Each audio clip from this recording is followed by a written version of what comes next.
Cleveland Browns, Baker Mayfield just completed a huge pass right down now inside, it's up to the 41-yard line of the Baltimore Ravens. What a huge...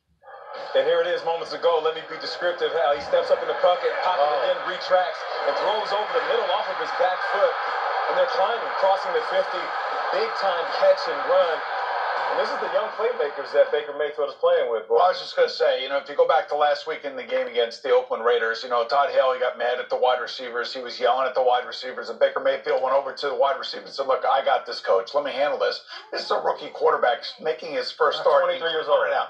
We've been down this road before with Cleveland the last couple of years. The thing about it is they finally have a quarterback that you can actually believe in, and he thinks that he's going to win. So this is an amazing performance by Baker Mayfield, and especially on 3rd and 8, so inside his own 20. You talk about a quarterback that they can believe in, but what is the issue with the kicker in terms of whether or not? Well, it's always an issue, but just that play. I got to go back to that play.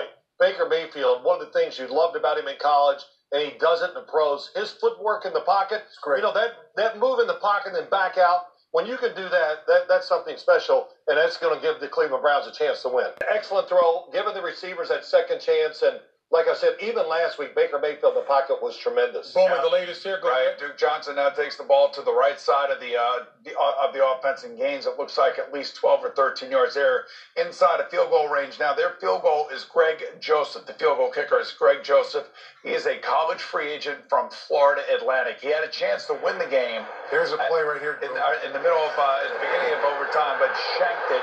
And now they're getting closer and closer and closer. The question you really have is, how much confidence do you have in Greg Joseph? Also a field goal. And they've run the ball. They've had 2 more running plays around. They've put the ball now to 19-yard line. It's going to be on the right hash. And the young man's going to have another chance to win this football game after they call timeout right here. So I don't know. I don't know if I can take another time. Oh, yeah. Of course they're going to send him in there. But, Coach, you tell me this. As a coach, if you ever hesitate during a game, no matter what the situation is, well, I don't know if I should send the kicker in or not or whatever, then it's time to get another kicker. Yeah, you know what? To me, at this point, though, I still think at this point you still get as close as you can. You run the football because you know what? The other element of the kick involves 3 elements. It's the snap, it's the hold, it's the kick. If you have a chance to run an offensive play and score a touchdown, you take that element out of the game. Now, they've done this. 2 more plays, and again, here's the young man, Greg Joseph, lining up on the right hash. He's not nervous. No, he's not nervous. 6 seconds to go in the game. A couple of deep breaths right there. So, Nate, I know this is your game, 37-yard attempt. Yeah, and he missed that 55. Now he has a 37-yard, and what we love about kicks like this, the ultimate redemption story. You make this, we forget about the one he missed. And here we go. Let's see. And he knocks it in. Makes it. It was it was a knuckle. It was. I couldn't see it.